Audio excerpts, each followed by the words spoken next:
अगर किसी ने सबसे पहले, सबसे बेहतर और सबसे सशक्त उपयोग किया तो राजनीतिक दल निश्चित तौर पे आम आदमी पार्टी था। आज हमारे साथ आम आदमी पार्टी के कुछ सबसे प्रभावशाली मंत्रियों में एक और आम आदमी पार्टी के जाने माने नेता श्री कपिल मिश्रा जी उपस्थित हैं। कपिल भाई, बहुत बहुत स्वागत है आपका। कपिल भाई, सोशल मीडिया का एक बड़ा प्रभाव है निश्चित तौर पे देश के अलग अलग हिस्सों में। कितना सशक्त माध्यम मानते हैं आप इसे वर्तमान राजनीतिक परिदृश्य को देखते हुए? अगर हम आम आदमी पार्टी की बात करें तो शायद सोशल मीडिया के माध्यम से ही हम लोगों तक पहुंच पाए जी। एक ऐसे समय में जब टीवी सरकार का प्रवक्ता बन जाए और केवल सरकार की बातें ही बोलने लगे और पत्रकारिता के ऊपर ऐसा लगने लगे कि सही क्या और गलत क्या है ये सोचने पर, जैसे कि आजकल एक चुटकुला चल रहा है कि किसी व्यक्ति ने बोला कि भैया मैं पत्रकार हूँ, तो सामने वाले ने पूछा अच्छा कौन सी पार्टी के हो। तो इस प्रकार का जब वातावरण तैयार हो जाए तब सोशल मीडिया ही वो माध्यम है जिससे आप अपनी बात पहुंचा सकते हो। आज अरविंद जी को अगर कोई बात कहनी होती है, जैसे आज अरविंद जी की लखनऊ में रैली है, तो ये फेसबुक पे लाइव जाएगी। हो सकता है टीवी में कोई ना दिखाए, जब वो 8 लाख करोड़ के घोटाले का पर्दाफाश करे हो सकता है कोई टीवी चैनल ना दिखाए, लेकिन हिंदुस्तान के घर घर में पहुंच जाएगी। हिंदुस्तान का यूथ उसे सुनेगा, वहीं से वो बातें पहुंचा रहे हैं ट्विटर के माध्यम से, फेसबुक के माध्यम से, व्हाट्सएप के माध्यम से। तो अल्टरनेटिव मीडिया वो बन चुका है और क्रेडिबिलिटी आ रही है। और आजकल तो ब्रेकिंग न्यूज़ भी ट्विटर पे पहले आती है और टीवी पे बाद में आती है। तो मेरे को लगता है बहुत सशक्त माध्यम है, सीधे जनता के हाथ में ताकत है और सवाल पूछने की ताकत पैदा हुई है। आज आप अपने नेता से, अपने जनप्रतिनिधि से, अपने पार्टी के लीडर से ट्विटर पे या फेसबुक पे सीधे सवाल पूछ सकते हैं। वो जवाब दे तो ठीक है और नहीं दे तो भी समझ में आ जाता है कि हाँ ये अप्रोचेबल नहीं है, एक दूरी है। तो वो जिम्मेदारी सबकी बड़ी है। बिल्कुल, जवाबदेही तय हो रही है। कपिल भाई, उत्तर प्रदेश चुनाव में आ रहे हैं आप? उत्तर प्रदेश में हम लक्ष्य लेके आ रहे हैं और हमारा लक्ष्य है भारत माता के साथ जो पाप भारतीय जनता पार्टी ने किया है, जो धोखा दिया भारत माता को, उसका बदला लेना। यहाँ पे हम बीजेपी को हराने के लिए आ रहे हैं उत्तर प्रदेश में, और ये लक्ष्य लेकर आ रहे हैं कि ये जो पीठ पे छुरा भौंका कश्मीर में महबूबा मुफ्ती के साथ सरकार बना के, या पाकिस्तान में पठानकोट में ISI को बुला के पाकिस्तान का साथ देकर, या अभी नोटबंदी के नाम पर पूरे हिंदुस्तान को सड़क में खड़ा करके व्यापारियों का व्यापार बंद करा के, मजदूर की मजदूरी बंद करा के, किसान की खेती बंद करा के 4-5 लोगों की जो दलाली शुरू की है भाजपा ने, अब इसका बदला लेंगे। और इसका बदला हम पंजाब में ले रहे हैं, इसका बदला हम गोवा में ले रहे हैं, और यूपी में केवल एक लक्ष्य है, भाजपा को हराना। सभी सीटों पर लड़ेंगे आप? हमें यूपी लड़ने की जरूरत नहीं है, हम तो यहाँ भाजपा की पोल खोलने आए हैं। हम यहाँ ये बताने आए हैं कि आज एक तरफ भारत खड़ा है, भारत माता खड़ी है, भारत के बेटे खड़े हैं, और एक तरफ नरेंद्र मोदी और भारतीय जनता पार्टी के कुछ चंद लोग खड़े हैं। तो इन दोनों की सीधी सीधी लड़ाई है। कपिल भाई, अगर दिल्ली को कमोवेश अगर हम अलग कर दें तो भारत में युवा राजनीति से उतना जुड़ता क्यों नहीं दिखता? जितना वो फेसबुक पे राजनीति को लेकर सक्रिय रहता है, वो जमीन पे उतना क्यों नहीं उतरता? नहीं, युवा उतरना चाहता है, जुड़ना चाहता है, युवा चर्चा कर रहा है राजनीति की, राजनीतिक मुद्दों पे अपने विचार रख रहा है, एक मन बना रहा है। लेकिन दिल्ली में क्यों जुड़ा? क्योंकि दिल्ली में विकल्प मिला। जहाँ जहाँ विकल्प मिलता जाएगा ऐसा प्लेटफॉर्म मिलेगा जहाँ पे वो जाके असहज ना हो। अब अगर कोई पार्टी ये बोले कि आप ये खाओ ये मत खाओ, ये पहनो ये मत पहनो, इतने बजे घर से निकलो इतने बजे घर से मत निकलो, युवा कैसे जुड़ेगा ऐसी पार्टियों से? तो वो दूर रुक के देख रहा है, वो देख रहा है कि किसके साथ में जुड़ूं। लेकिन उसके अंदर इच्छा है। इस देश से ये जो नई जनरेशन आई है, ये बहुत देशभक्त जनरेशन है। ये हिंदुस्तान से प्यार बहुत करती है और ये हिंदुस्तान को दुनिया के टॉप पे देखना चाहती है। इसके पास एक विजन है, मिशन है और कुछ करने का जज्बा है। और अब ऐसे ही चलेगा, देश पीछे रहेगा, ये वाली चीज को बर्दाश्त नहीं करना चाहते। तो वो युवा चाहता तो है जहाँ प्लेटफॉर्म मिल रहा है वहाँ जुड़ रहा है, पंजाब में जुड़ रहा है, गोवा में जुड़ रहा है, दिल्ली में जुड़ा है। तो मेरे को लगता है धीरे धीरे पूरे देश में भी जुड़ेगा जहाँ प्लेटफॉर्म मिलेगा। या जो विकल्प की बात की आपने, तो क्या उत्तर प्रदेश में अभी भी आपको लगता है विकास से ज़्यादा यहाँ धर्म और जाति के आंकड़ों को देख के सीटें तय की जाती हैं, इसलिए भी आप लोग बच रहे हैं उत्तर प्रदेश में आने से? उत्तर प्रदेश विशाल है, उत्तर प्रदेश बहुत विशाल है, उत्तर प्रदेश में विविधताएं हैं, और उत्तर प्रदेश जल्दबाजी में करने की चीज़ नहीं।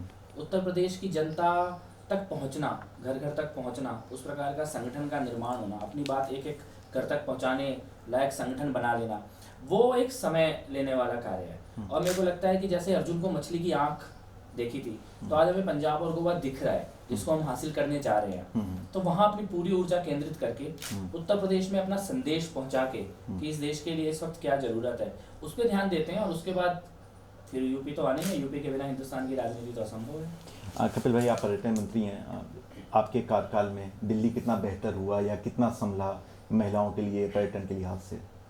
देखिए, दो तीन चीज़ें हैं। एक तो मैं आपको ये कहना चाहता हूँ कि अगर आप बोले कि दिल्ली बेहतर हुआ, तो पिछले दिनों जो पॉल्यूशन का मामला आया, स्मॉग का मामला आया, और उसके बाद तुरंत जो नोटबंदी का मामला आया, उसके बाद दिल्ली हो या कश्मीर हो या उत्तराखंड हो या गोवा हो या केरला हो या मध्य प्रदेश हो या राजस्थान हो, टूरिज्म तो खराब हुआ है। टूरिज्म सारे देश में बहुत बुरी तरह प्रभावित हुआ है। लोग आने से डरने लगे हैं, जो आए हुए लोग हैं वो वापस जाने की जल्दबाजी में हैं। तो और बुरा समय है टूरिज्म इंडस्ट्री का। नोटबंदी के बाद से एक बुरे दौर से पूरी इंडस्ट्री गुजर रही है, बाकी इंडस्ट्री भी गुजर रही है, लेकिन सबसे पहले और सबसे बुरी तरह प्रभावित अगर कोई इंडस्ट्री हुई है तो वो टूरिज्म इंडस्ट्री है। लोग आने से डर रहे हैं, जिम्मेदारी से कह रहे हैं आप बात। बिल्कुल, मेरे पास खुद लोगों के संदेश आए हैं, आए हुए अगर विदेश से कोई पर्यटक आए और उसके पास पैसे ही ना बचे और उसको गुरुद्वारे में जाके लंगर खाना पड़े और उसके बाद वो किसी तरह से बस वापस जाने की सोचे, मुझे नहीं लगता वो वापस जाके खुद कभी आएगा और किसी को कभी आने के लिए बोलेगा। अगर उसे एटीएम के बाहर लाइन लगा के खड़ा है वो 4 घंटे, जो हिंदुस्तान घूमने के लिए आया था, तो ऑब्वियसली, और किसी देश की करेंसी से भरोसा उठ जाना, हिंदुस्तान जैसे विशाल इकोनॉमी वाली कंट्री की करेंसी से भरोसा उठ जाना, ये पहली बार हो रहा है। दुनिया के इतिहास में ऐसा कभी नहीं हुआ। तो इसका नुकसान तो पूरा देश उठा ही रहा है, बिल्कुल उठा रहा है। कपिल भाई, अरविंद केजरीवाल जी सरकार या पार्टी के गार्जियन के तौर पे कैसे लगते हैं आपको, कैसा काम कर रहे हैं?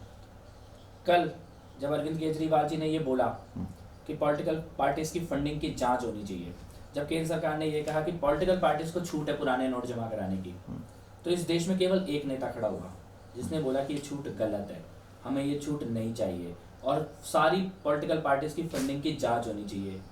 मेरे को लगता है जिस भी पार्टी के पास ऐसा नेता होगा उस पार्टी के हर कार्यकर्ता को गर्व होगा। असली 56 इंच की छाती कल आम आदमी पार्टी के कार्यकर्ताओं को महसूस हुई जब हमारे नेता ने खुल के बोला कि पॉलिटिकल फंडिंग की जांच होनी चाहिए, पिछले 5 साल की सारी राजनीतिक पार्टियों की सारी फंडिंग की जांच करा लो। क्यों किसी और पार्टी की हिम्मत, क्यों बीजेपी ये कह रही है कि पॉलिटिकल पार्टी पुराने नोट ले सकती है, क्यों कांग्रेस इसका विरोध नहीं कर रही, क्यों कोई और पार्टी नहीं बोल रही?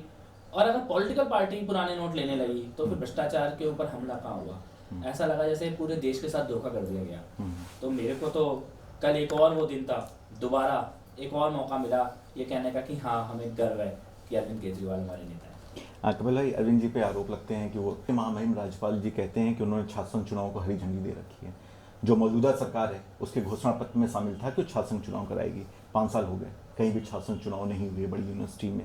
आम आदमी पार्टी का क्या रुख है छात्र चुनावों को लेकर? छात्र संघ चुनाव 2 तरीके से काम करता है। एक तो छात्र संघ चुनाव युवाओं को तैयार करता है अपने विचार रखने के लिए, राजनीति में भागीदारी के लिए, यूनिवर्सिटी के एडमिनिस्ट्रेशन को ठीक करने के लिए, शिक्षा में छात्रों की भूमिका को बढ़ाने के लिए, और दूसरा भविष्य के नेता भी तैयार करता है। किस प्रकार से इस देश को चलाने वाले भविष्य के लोग तैयार होंगे, उनका एक ग्राउंड भी तैयार करता है।